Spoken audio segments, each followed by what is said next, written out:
E olha só, quando chove por um longo período, que é o que a gente tem visto por aqui, né, em João Pessoa, aqui em algumas partes do estado também, a casa de muita gente acaba dando alguns sinais de que tem alguma coisinha errada.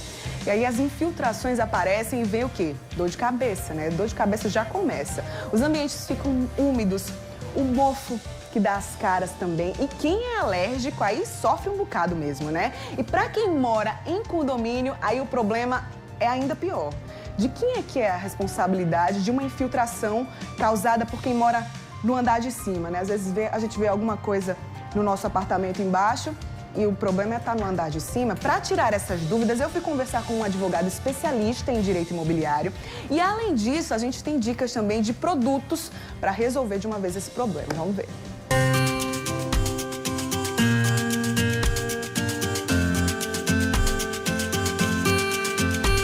Um problema que costuma dar dor de cabeça, seja em reformas, casas e principalmente nos prédios, a infiltração sempre traz dificuldades.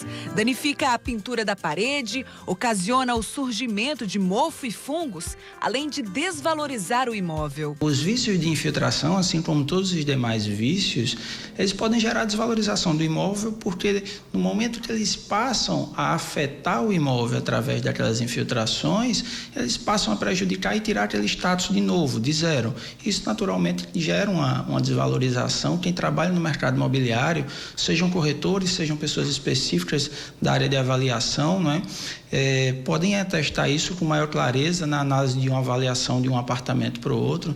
Essa diferença é uma diferença que a gente tem de forma muito clara entre os apartamentos novos e os apartamentos usados, porque no mais das vezes os apartamentos usados eles tendem a já ter um histórico de infiltrações e de outros vícios que vão comprometendo a perfeita qualidade dele para usufruto pelo usuário. Falando especificamente dos prédios, é bom saber de quem é a responsabilidade em casos de infiltração.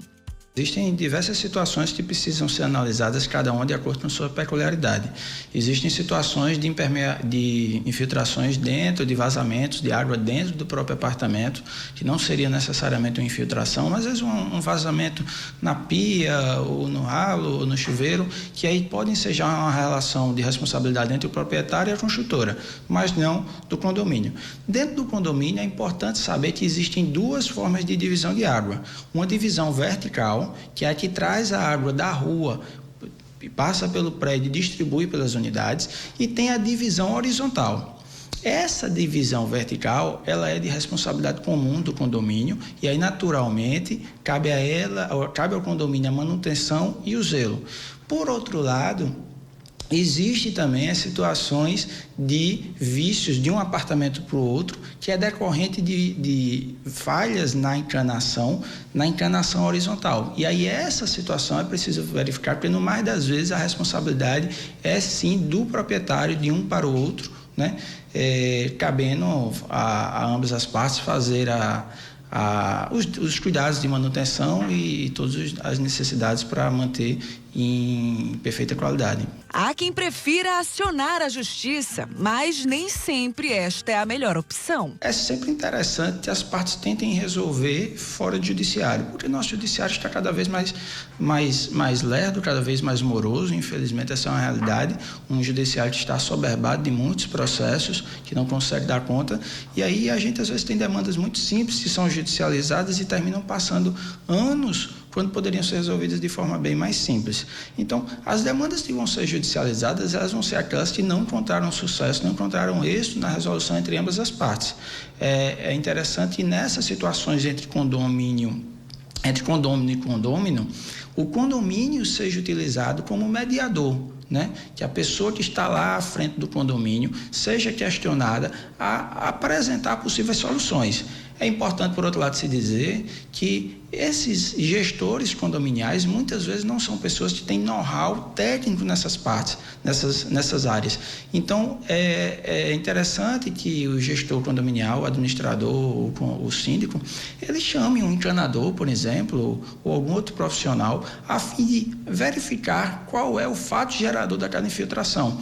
E a partir da verificação de qual seja o fato gerador de tal infiltração, resolver entre as partes sem submeter aquela demanda ao judiciário, que, como dito, pode às vezes demorar muito, muito mais do que uma demanda que pode ser resolvida facilmente e às vezes tem um valor econômico muito curto, muito pequeno para que se provoque o judiciário. Atenção ainda para o prazo para fazer uma reclamação. Algumas empresas, inclusive, têm contratado drones para fazer a análise do prédio toda, através de drones, verificar se tem fissuras e, a partir dessas fissuras, eles contratam, por exemplo, engenheiros para que façam a análise daquilo ali, verificar se há um problema e, a partir da constatação desse problema, se faz a reclamação perante a construtora, que é importante que sempre seja feito dentro do prazo de 90 dias, que é o prazo que o CDC traz. Há uma discussão se teria outro prazo maior ou não, mas, objetivamente, por uma questão de segurança, a gente recomenda sempre que faça a reclamação dentro dos 90 dias do CDC, do Código de Defesa do Consumidor, e é justamente para que a construtora, se estiver dentro do período de 5 anos, proceda à restauração daqueles vícios construtivos. As infiltrações normalmente aparecem em ambientes úmidos, como o banheiro e a cozinha, por exemplo. Mas as chuvas também danificam as coberturas e as paredes. E para reparar, dá trabalho e custa caro. Geralmente essas coisas não são baratas, são muito trabalhosas. Vamos dar um exemplo aqui numa parede de um quarto, né? Então você está com a infiltração na metade da parede lá.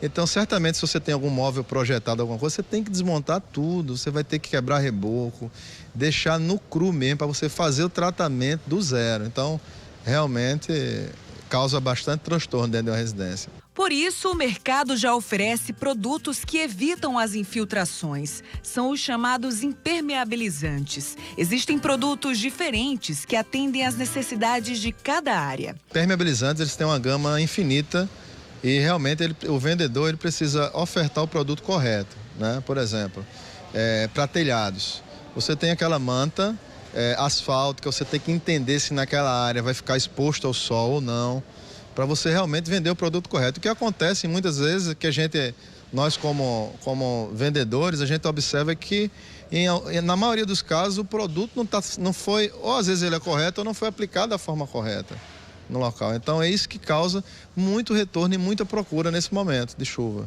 Para de fato o produto dar resultado, o trabalho precisa ser feito por profissionais capacitados. O produto ele comprado de forma correta, sendo aplicado por um bom profissional, no local correto também, eu te garanto que é 100% de segurança. Se não tiver um profissional capacitado, a cada inverno o problema ele vai se repetir. Verdade, excelente dica aí, ó, para vocês que estão passando por esse probleminha aí, principalmente nessa época do ano, né? Muita chuva por aqui.